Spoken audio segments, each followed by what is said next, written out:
The next round of Ask Garcia is happening now. All right, so Missouri. We've learned to stop picking against them, right? I'm still going to pick against them this week.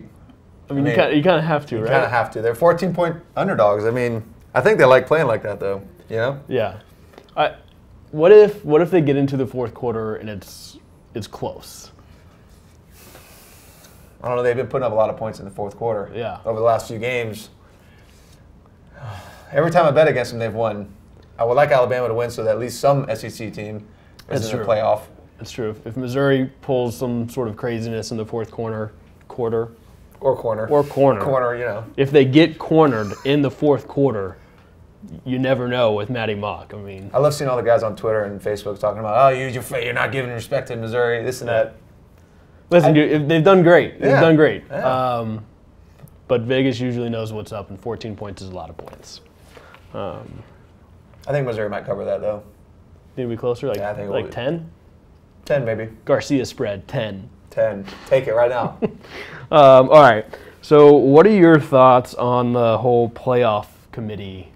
They're coming under a little scrutiny after dropping Florida State to 4. Do they have anything to freak out about? I don't know, man. Personally, I think the 4-team playoff is too short. I mean, I think there should be 8 teams. I think that'd be a little bit more fair. As far as Florida State being number 4, I do not like Florida State at all. I think they deserve to be number 1, that said. Yeah.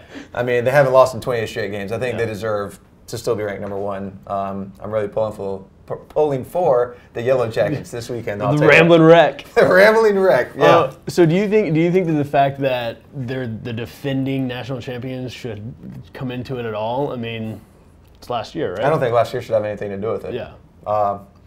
But I don't know what these guys are really looking at. I think they really just have a problem with Florida State, the entire university, and the kind of negative cloud that's been painted around them, and that's why they've dropped them to number 4.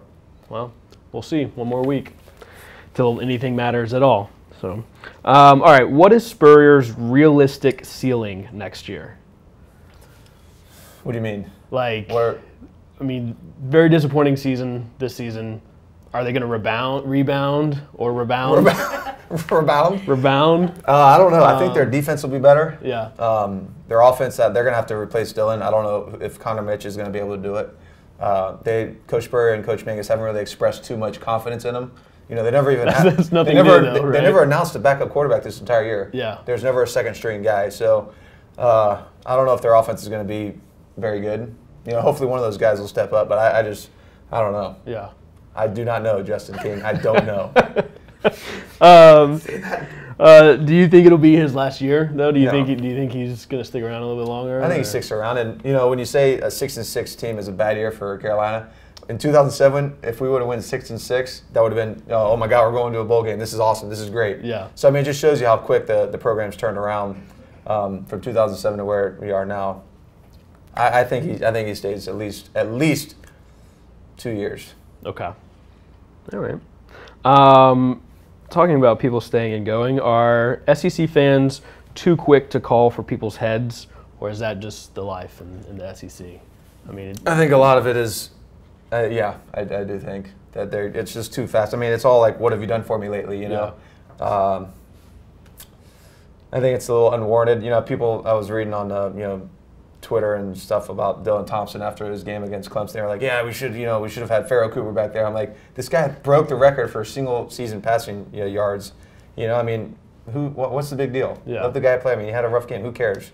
I think it's immediate gratification, I think, is what these people are looking for, and I think it's unwarranted. Yeah, it's probably true. I mean, a lot of Monday, or I guess it would be Sunday morning quarterbacks. And there's a lot of them. Yeah. I'm too familiar with them. They're annoying as hell. Talking about Dylan, has there been any quarterback play this season that you've been particularly impressed with, just across the SEC? That I was not impressed with? That you were impressed with? Believe it or not, I've actually been pretty impressed with Nick Marshall's throwing ability. I think he's improved drastically since last year. I'm not just saying that just because he put up 450-something yards against Alabama this past weekend, but I think he's improved a lot as a passer.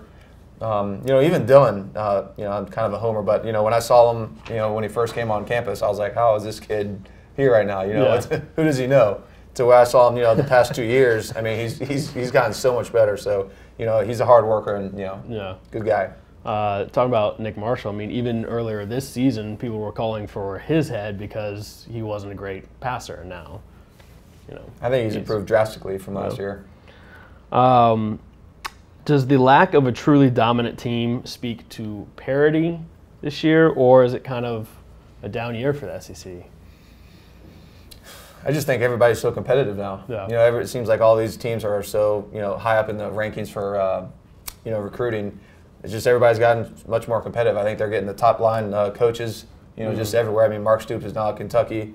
You got all these guys that are going to these places that are not really typically powerhouses. Yeah. Even Coach Spurrier at South Carolina. I mean, South Carolina wasn't really a powerhouse back then, and then he got there, and now they're competitive. So I think it's just the SEC as a whole is just so competitive, and I think that's why you haven't really seen a dominant team other than Alabama. Yeah. Do you think it's kids going to other schools to get more playing time? Is that? I think that's an issue. Yeah, not an issue, but a reason. Yeah. I think if you have a few running backs that are coming to Alabama that are 5-star guys, one of them's not going to be playing, so they're going to probably go somewhere else. I think that's a valid point. So what have your takeaways been from the SEC season since it's now coming to an end? Well, first time ever paying attention to all 14 teams. Previously playing, I didn't really give a damn about any other team. Yeah. Other than South Carolina. But yeah, it's been very interesting being in the media and paying attention to these other teams and learning stats and learning these guys' names and how to pronounce them and everything. It's been pretty interesting. But yeah, I'm having a blast with it so far. It's very interesting. Good. Well, that's it for the questions this time. Maybe we'll have a post-championship Ask Garcia, post-season. I don't know. See what happens. Get nasty with it, man. Yeah. I don't know. That's the answer. It's the least favorite answer. I don't know. I don't know. You got Justin? I don't know. I don't know. Though. We don't know. You do know. Oh, we know. Believe that you know. Believe that. Believe it. Get out of here. Believe it. All right, that's it. Let's have another one, though. Let's do another one. Yeah. Yeah. Yeah. Send in questions.